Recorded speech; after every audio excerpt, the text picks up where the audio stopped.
Ուկրաինայի ամբողջ տարածքում գիշերը մի քանի անգամ օդային տագնապ է հայտարարվել։ Ռուսական ուժերը հարվածել են Սումիին, Կուպյանսկին, Խերսոնին եւ Կիևին։ Մայրաքաղաքի տարբեր հատվածներում հրդեհներ են բռնկվել կամ տուժածներ, մեկ մարդ զոհվել է։ Վոլոդիմիր Զելենսկին դիմել է միջազգային հանրությանը պահանջել ուժեղացնել ճնշումը Ռուսաստանի վրա։ Ռուսական ուժերը Կիևի դեմ բալիստիկ հրթիռներ եւ ԱԹՍ-ներ են կիրառել։ Ռուսաստանը շարունակում է ահաբեկչությունը, քանի դեռ աշխարհը թույլ է տալիս դա, նշել է Ուկրաինայի նախագահը։ Կիևում ԱՄՆ դեսպանը X էջում հաստատել է, որ ռուսական հարվածների հետևանքով մայրաքաղաքում պայթյուններ են հնչել։ Նա նաև ցավակցություն է հայտնել 2 օր առաջ Կրիվոյ-Ռոգին հարվածների հետևանքով տուժածների ընտանիքներին։ Այդ քաղաքում զոհվել է 20 մարդ, այդ թվում 9 երեխա։ Երկրում համազգային սուգ է հայտարարվել։ Դոնալդ Թրամփն էլ հայտարարել է, որ շարունակում է Մոսկվայի հետ շփումները։ Ինձ դուր չեն գալիս այդ ռմբակոծությունները, շեշտել է Սպիտակ տան ղեկավարը։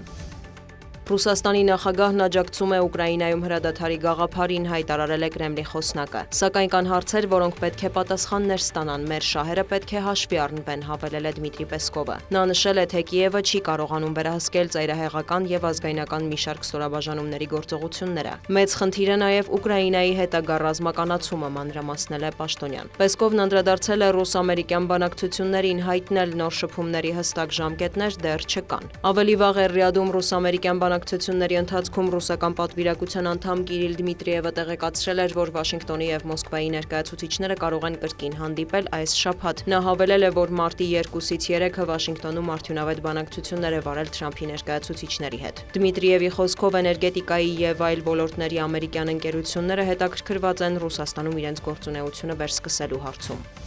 Մոսկվան եւ Բաքուն փոխզիջումային տարբերակներ են փնտրում Ադրբեջանում Ռուսաստանի տան գործունեությունը վերսկսելու հետ կապված, հայտարարել է Ռոսսոտրուդնիչեստվոյի ղեկավարը։ Կողմերը կառուցողական են եւ լավատես, ասել է նա։ Եվգենի Պրիմակովի խոսքով Ռուսաստանը եւ Ադրբեջանը նախկինում քննարկել են Ռուսաստանի տան գրանցման ձևաչափը։ Բաքվում կազմակերպությունը երկար տարիներ հաջողությամբ կատարել է իր պարտավորությունները, շեշտել է Պրիմակովը։ Փետրվարի 3-ին Ադրբեջանը նոտա էր հղել Ռուսաստանին Բաքվում ռուսական տան գործունեությունը դադարեցնելու մասին։ Ադրբեջանական ԶԼՄ-ների տվյալով կենտրոնը ռուսական մշակույթը խթանելու պատրվակով իբր զբաղվել է լրտեսությամբ։ Ռուսական տունը փակելու պահանջը հնչել է Ղազախստանում ադրբեջանական ինքնաթիռի կործանման պատճառով Բաքվի եւ Մոսկվայի միջև լարվածության ֆոնին։